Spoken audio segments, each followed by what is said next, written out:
চলুন আজ তৈরি করি পুষ্টিগুণে ভরপুর মাখানার রেসিপি। পুজোর মণ্ডপে সবার সঙ্গে আড্ডা দিতে গিয়ে পপকর্ন খাচ্ছেন, তো এবার পপকর্ন নয়, মাখানার সুস্বাদু রেসিপি খেতে খেতে আড্ডা দিন। গল্প গুজবের সাথে সাথে একটা পুষ্টিকর খাবারটাও পেটে যাবে। তবে আর গল্প গুজব না করে আমি মূল রেসিপির দিকে চলে যাই। এর মুখরোচক রেসিপি তৈরি করার জন্য কড়াইকে মিডিয়াম ফ্লেমে গরম করে দিন মাখানা। খেয়াল রাখবেন কড়াই যেন খুব বেশি গরম না থাকে। একে শুকনো কড়াইয়ে নেড়ে চেড়ে ক্রিস্পি হওয়া পর্যন্ত ভেজে নেব। আপনি ঘি বা তেল দিয়েও ভেজে নিতে পারেন। প্রথমে গরম কড়াইয়ে নেড়ে চেড়ে নেবার পর দিন পরিমাণ মতো নুন। যদিও মাখানা নুনকে সোক করতে পারবে না বা এর গায়েও লেগে থাকবে না।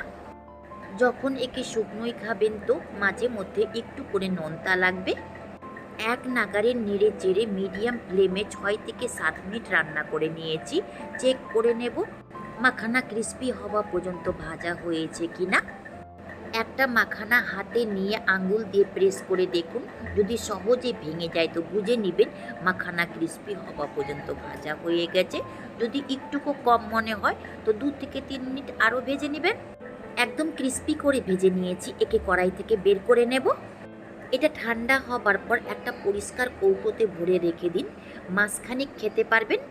পুষ্টিগুণে ভরপুর, রোজ খেলে ডাইজেস্টেও কোনো রকমের ক্ষতি হবে না। এইভাবে আরও মাখানাকে ভেজে নেব। ভাজা হয়ে গেছে, ওভেনকে অফ করে বের করে নেব। ওভেনকে অন না করে সেই গরম কড়াইয়ে দেব 2 টেবিল স্পুন সয়াবিন অয়েল।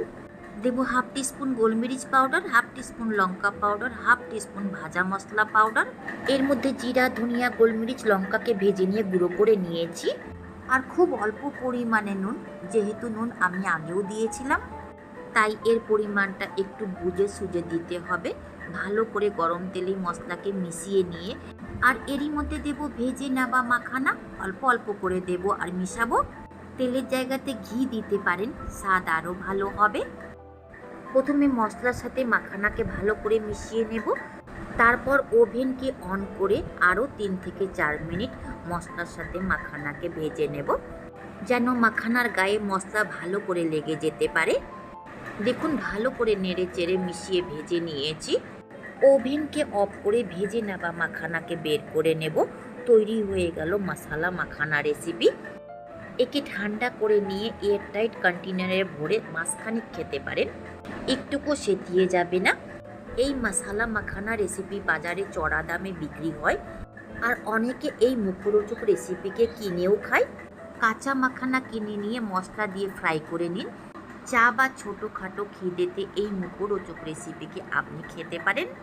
বড়দের থেকে বেশি এই রেসিপিকে বাচ্চারা খেতে পছন্দ করে, আর খাবারটাও প্রচুর উপকারী। যদি ভালো লেগে থাকে লাইক, শেয়ার, সাবস্ক্রাইব করবেন। পাশে আসা বেলকেও বাজিয়ে দিবেন। আমি যখনই কোনো নতুন ভিডিও আপলোড করব তার নোটিফিকেশান আপনি পাবেন। শেষ পর্যন্ত দেখার জন্য অনেক অনেক ধন্যবাদ।